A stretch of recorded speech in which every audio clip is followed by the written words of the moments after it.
विद्यार्थी मित्रों, मारी यूट्यूब चैनल में तमारुं हार्दिक स्वागत है। आज आपणे टीवाय बीकॉम मैनेजमेंट एकाउंटिंग काले पेपर है, तो दरेक प्रकारना मोस्ट आईएमपी थियरिकल प्रश्नों जोई लीए। दाखला उदाहरण तो मैं तमने जणावी दीधा छे, गणावी पण दीधा छे, ए ज करवाना छे, एवा ज आवशे।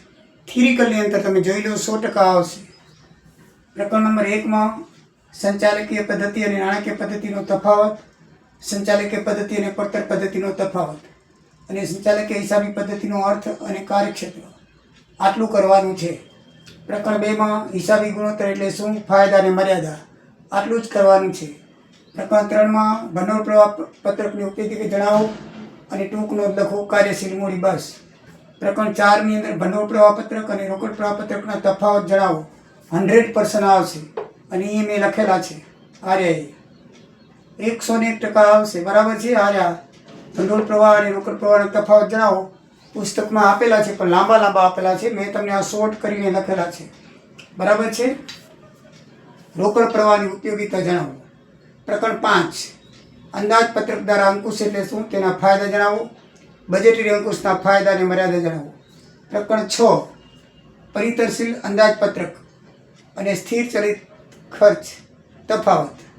પ્રકરણ 7 સીમાંતર પડતર પદ્ધતિના ફાયદા મર્યાદા જણાવો। ટૂંક નોંધમાં 3 ટૂંકનો છે, ચાવીરૂપ પરિબળો, સલામતી ગાળો, નફા જથ્થાનો ગુણોત્તર।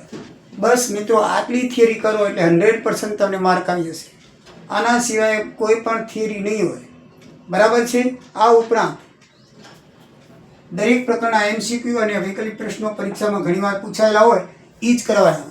દરેક પ્રશ્નોની પાછળ છે ને પરીક્ષામાં વારંવાર 10-15 વખત પૂછાયેલા હોય ને એ એમસીક્યુ કરવાના છે, એ આવે છે। 1-2 વાર પૂછાયેલા હોય તો ઠીક છે, તમારે ધ્યાન દેવું હોય તો ધ્યાન દેજો, બરાબર છે। પણ વારંવાર પૂછાયેલા હોય ને એને તો તમે સચોટ કરી જ નાખજો, બરાબર છે। એવા બહુ નહીં હોય, એક પ્રકારમાં 4-5 હશે કે બધાએ એમસીક્યુ કરી નાખવાના। અને થિયરિકલમાં તો મેં તમને જે આપ્યું છે એટલું કરશો એટલું પૂરતું છે। મને વિશ્વાસ છે તમને સારા ગુણ આવશે। Best of luck my dear student. તો હવે કાલ માટે તમે બરાબર તૈયારી કરજો।